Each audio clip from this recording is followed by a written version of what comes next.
A ja imam u studiju jednog posebnog gosta. I sad ako vam kažem da je tu prek puta mene Sead Hasanović, možda mnogi neće znati ko je. Onda ako vam kažem da je recimo Cro Rom, onda će već većina vas onak dignut obrvu i reći, viš, to mi je poznato.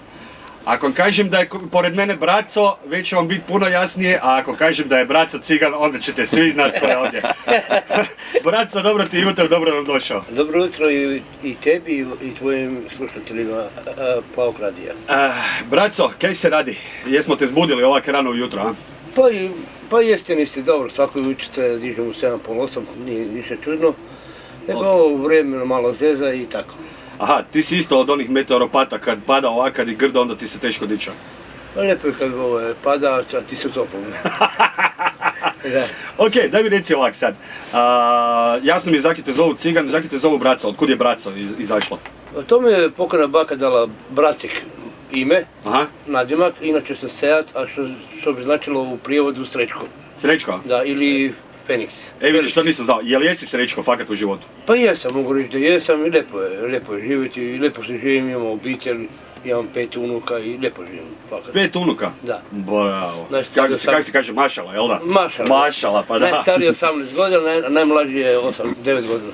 Čekaj, imaš 18-godišnjeg unuka? Da. Bravo, majstor. Igra tu na Pešćenici, igra nogomet u Hašku. Eto, sad znate, dobro? Ovak, daj mi reci, jel imaš kakve jutarnje rituale? Sad sam te ja zbudio na brzinu, si morao doći ovdje do nas, ali recimo kad se imaš vremena zbudit kak spada, jel imaš neki jutarnji ritual? Kak ti izgleda jutro? Pa dignem se, umijem se, obavezno se umijem jer ima dosta vode u Zagrebu i Hrvatskoj. Sedem, skuvam si kavu i obavezno mirogojček, ja moram popiti možda i 2. Aha. Čisto za zagrijat se, jel tako? Da, palinkovic ili konjak i tako. Dobro, pa neke kratko se mora uvijek trzati. Da. I kaj onda na posel ili si još malo se rastežiš novine? Da, malo novine pročitam obavezno jer ja sam političan, bavim se politikom. Politika se bavi sa mnom, ne s politikom. Dobro. Ali onak malo pročitam novine i ja idem polako prema poglavarstvu i rješavati neke stvari i tako.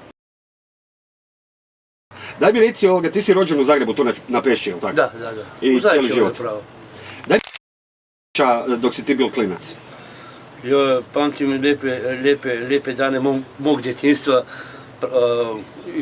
Furali smo se na Beatlese, na Stonese.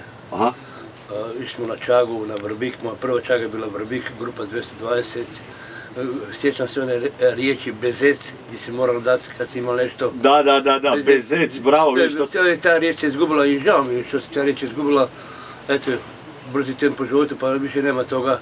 Ali imaš frtalj kruha i malo salame neko ili marmolade ili margarina. Da. Izlečiš van i ti kažeš bezec. I onda ti mora dati.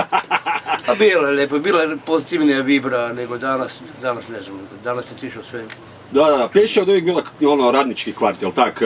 Tu su bili šakeri. Industrijska zona je bila to Pešćenica, gdje su bile firme i kada znali smo krasti i ugljen i drva pa prodavati okolo i tamo. Čuvali smo, družili smo se, bilo je stvarno lijepo. Daj mi reci, kako ste se igrali ko klinci? Tad nije bilo svega ovoga ko danas, a bila je uglavnom sirotinja ovdje na Pešći. Kako ste se igrali? S čim ste se igrali? Igrali smo se ovi stari su igrali sa gumenom, na prtačnjom loptom. A mi smo već imali, to malo smo bili bolji pa smo dobili lopte, one gumene.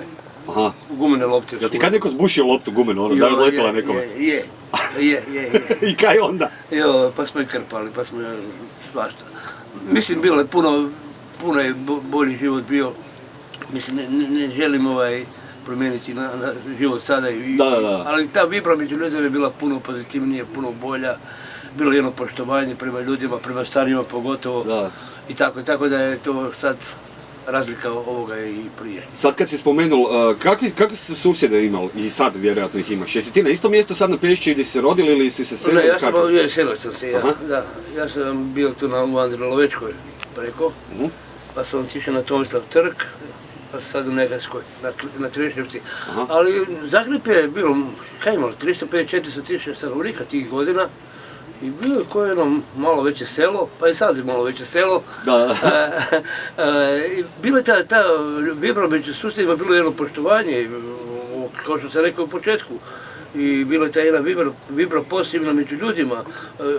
Danas ideš iz grada ne podaš susjeda, a nekad se ono, susjed daj dođi na kavu, susjed dođi. To je nekad bilo, vidiš, to je nekad bilo, danas toga nema više. Daj mi reci, nešto smo mi pričali dok nismo bili u eteru, kak je bilo ono ponašanje prema starijima, recimo, to si bio spomenuo? Da, pa imao sam susjeda, doktora koji je malo bio stariji, ne malo, nego puno stariji od mene, pa kažem, ujutro ga pozdravim, nisam rekao dobro jutro, nego faljen Isus. A on izvadi bombon iz džepa, one prirodne bombone, pa mi da bombon, pa ja za čoške zapalim, opet dobro, faljen Isus, on meni opet bombon, tako sam ga pratili do trga Bana Jelačića. A dok mi niste dobili jedno 5-6 bombona, i bio sam sav happy, imam bombon i tako. Jesi onda dijelili to sa ostalom ekipom? Onaj koji je rekla bez veze, car sam dao. Aha, taj dobro, a inače... Ali sam ga sagnul. Znači, dragi moji Zagrebčani, posebno dragi moji klinci, zapamtite sad kaj vam Kro Rom govori, kaj vam je braco rekel. Dakle, uvedite ponovo riječ bezec. Bezec, da. I faljen Isus. I faljen Isus, okej. Reci mi, jesi išao kad ono susjedima, ovim starima, tipa ono na placi ili u dućani to? Kako ne, čovjek koji je bio stariji od mene 2 godine, ja sam ga morao slušati. Kad mi je rekao odim po cigareti, ja sam morao reći po cigareti. 2 godine bio stariji. A danas klincu kaže, molim te sinek, bole me noge, odi mi kupi cigarete. Ma joj, kaj me sad ti dižeš i ono. Nema jako veliko, brzi tempo života, tako da se izgubila to poštovanje. Mislim da bi se ljudi trebali okrenuti malo i prema Bogu, malo prema ljudima, one koje stari da poštivaju. A kaj misliš, jel tolike klinci danas, kak si rekao da nemaju poštovanja prema starima, jel to ono do roditelja, kakvi su tvoji starci bili? Gledaj, Buras, pa sve idete od kuće, odmah ide iz kuće to. I ok, danas vidim klince u 5 sati 6 na tramvajskoj stanici gdje cugaju Pelinkovec ili Bambus, to se treba pitati mama i tata. Jel' da? Kakvi su bili tvoji starci, kakav ti je stari bio? Bio strogi ili ono? Je, bio jako, dosta strogi bio, mi smo morali ići, ja sam išao na čagu od 7 do 11, tak je bila čaga. Prva čaga mi je bila Vrbik, grupa 220, pa poslije studentski centar, Mijovci, Roboti, Zlatni akordi i tako dalje, ali do 11 sati. I ono, ako si zakasnil? Ne puštate unutra. Ozbiljno? Spavaš u Austaru. Ne, ili na klupi. Znači spavao si vani ono po noći? Da. A dobro, jel ti se bar isplatilo, jesi onda maznul nekakvog komada pa da zakasniš pa da bar veliš ajde neke sam napravio? Pa dobro, riskirao sam ja. Jesam, riskirao sam ja kad sam išao na čagu pa ovo kao imaš komada pa ideš ili kod nje ili ideš u vagon negdje ili na klupi su tak. Oboje ti ono obavezu. Pa je otpraćeš doma, ono kao staneš na klupi spavati dalje, ono otišla doma sebi. A mogla te bar onda povesti doma? Ne, ako smo te obavili na klupi, mislim. Ako išla ona sebi doma, a ja sebi na klupu ostalo. A ideš. Dobro, jel se u to vrijeme, kak se recimo ono cugalo? Se cugalo ono tipa u parkiću, u klupici? Je, imali smo tranzistor, slušali smo Radio Luksemburg, Rosco Show i tako dalje. Slušali smo muziku do 3-4, ali kako? Kad sam došao doma sa čage u 11 sati, onak sam ja večeral, tata je zaspala, ja sam polako zapalio van, u park. I tu smo čugali rakiju i slušali smo muziku. Čekaj, zaboravio sam te pitat, koji si ti godište? 53. 53. 26.8.53. 6 u Zagrebu izgleda da mu se tak nekak i zadržalo. Pada kiša vani i tako će nam biti slinavo cijeli dan. Možda malo stane, pa onda ponovo počne padati. Sve ćemo vidjeti. Maksimalna dnevna temperatura danas oko 8 stupnjeva.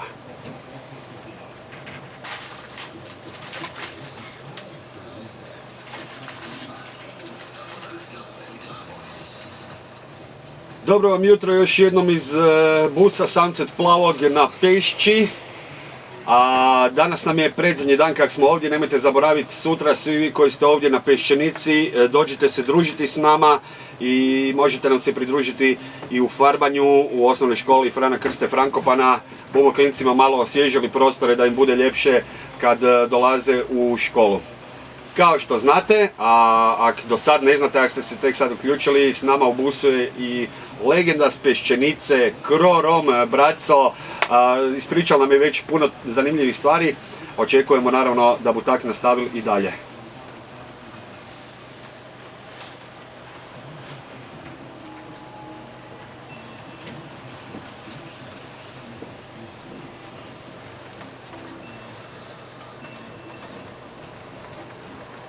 Braco, dobro jutro još jednom. Dobro jutro još jednom. Evo ovako, već smo se fino zapričali do sada, jel tak? Da, jesmo. Daj mi reci, koliko si ti godina imao kad si počeo izlaziti van?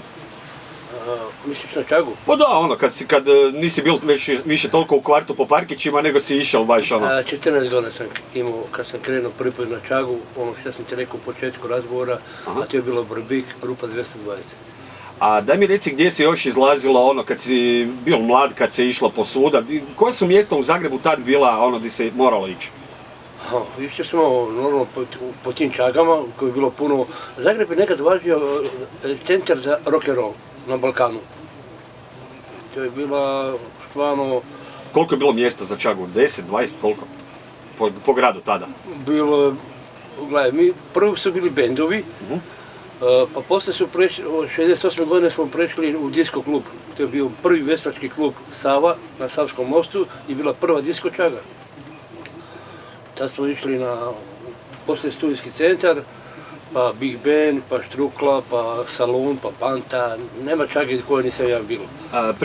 Pričao si mi ono nešto da kad si išao van, da si imao ono određeno od, ne? Dobro, stari moj pokojni mužuš bio je strok, Čage su bile od 7 do 10. A daj mi reci, jel se ono zagrijavalo negdje prije, ono na klupici u parku kad smo pričali, ili ono negdje u nekom bircu, jel bilo prije Čage ono, ajmo se malo zgrijat, neke popit, dogovoriti strategiju za komade? Da, bilo je, kako da ne, bilo je to, ali to nije bilo to je bilo na Čagi, ali bilo je prije Čage, bilo doma, u parku, mi smo se dogovarali kako idemo van. Čaga je bilo od 7 do 10, do 11 maksimalno, pa smo došli doma, pa smo večerali, pa smo, kad je stari zaspal, pa smo izašli van u park, pa smo uzeli malo rakije i slušali smo Radio Luksemburg na tranzistoru.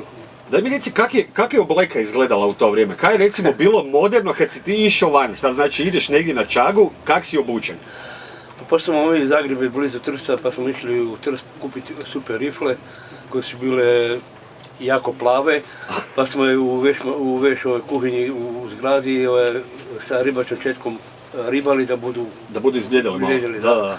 Bile su trapeze, bile su špičoke, bile su šarene košulje u Antoine. To one sa velikim kragnama, ali tako? Velikim kragnama, Antoine je tad bio poznat i kao muzičar, pa on ima tvornicu košulja tih sa ružicama. A zapravo mi smo bili djeca cvijeća, mi smo i djeca roka. A daj mi reci, kako si to nekad švercalo iz Italije, jel nisi baš mogao na carini reći, evo imam 5 komada traperica? Ne. Pa dobro, oblačili smo, jedne na druge smo oblačili traperice, tako da smo bili jako debeli kad smo se vraćali iz Italije. A tako je bilo i sa ostalom robom, jel vjerojatno onda kaj ste išli u Trst na Ponte Rosso tamo ili kako? Da, Ponte Rosso, da, išli smo tamo i kupili smo si majice, tenisice su bilo isto one visoke, one plave. Da, mislim, bilo je, volio bi se vratiti u prošlost, ali to je nemoguće. A čekaj, je li to onda bilo onako, dođeš u nekakvoj, kad ideš na put, ideš u staroj robi, vjerojatno, onda to hitiš i sve ovo novo natrpaš na sebe? Da, toga je bilo, da. To kao ekipa koja radi s gumama sad, ona. Da, bravo. Okej. Ovak, imamo još pikanterija od tebi, ti si poznat kao političar, jel tako? Daj mi reci, sad sam te pitao vani, pa da te pitam i u eter, da li se misliš kandidirati sad na ovim lokalnim izborima za Zagreb? Pa, da, kandidirat ću se za skupštinu grada, za člana skupštine grada, jer želim, imam afiniteta, imam etiku govora i želim pomoći mom narodu, a ne samo mom narodu, Romima, nego želim pomoći sirotinji. Jako sam socijalno osjetljiva osoba, jer znam šta znači nemati, i nisam imao. Želim biti zastupnik u skupštini grada i pomoći i Romima, a i sirotinji. Kaj misliš onak realno, kakve su ti šanse? Dobre. Misliš da jesu? Dobre, zato je politički vakuum u Hrvatskoj, više ljudi ne zna za ko bi glasali. Mislim da dolazi neko novo vrijeme Roma. Misliš da je? Je. Odlično. Ok, da li će Braco biti izabran, saznat ćemo polovicom 5. mjeseca, jel tak? Da. Ovak, imamo još puno informacija, u nastavku ćemo saznati i zake su našeg dragog gosta ovdje nekada zvali Otis.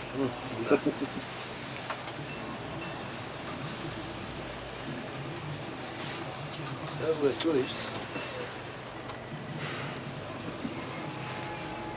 Tu ti Otis.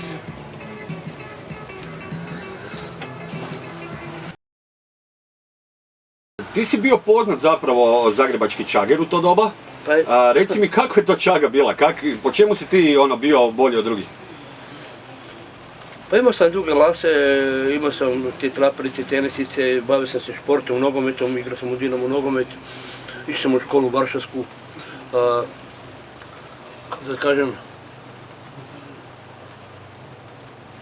spontano. Da. Čisto spontano sam počeo se baviti čagom. Prva čaga mi je bila na Vrbika, disko čaga mi je bila prva u Zagrebu, bila Veslački klub Sava, davno 68. godine. Tako da sam ušao na čagu, ali niko nije čagal, pa sam ja vidio DJ kako stavio jednu ploču na play i on se počeo čagat sam. A da bi recimo misliš da ima to nekakve veze s tim, Romi su užasno muzikalan narod, imaju jako puno ritma, baš su, jel tako, misliš da je to i genetski da jednostavno moraš čagati, to je to? Genetski ja ne mogu, kad slušam muziku, vjerovali ili ne, ja sam prije par godina slušao pjesmu na jednom radiju, neću ga reklamirati, Dugović, slušam pjesmu Hey Joe od Wilsona Picketta, ali od Wilsona Picketta, Da. samo mi je suza pala dole i... Ne bomo svi živjeli za uvijek, ne daj Bože, skoro, ali jednog dana, kaj misliš ko bi mogao malo zamijeniti na mjestu predsjednika? Samo braco Cigan Krorom. Samo ti, jel tak?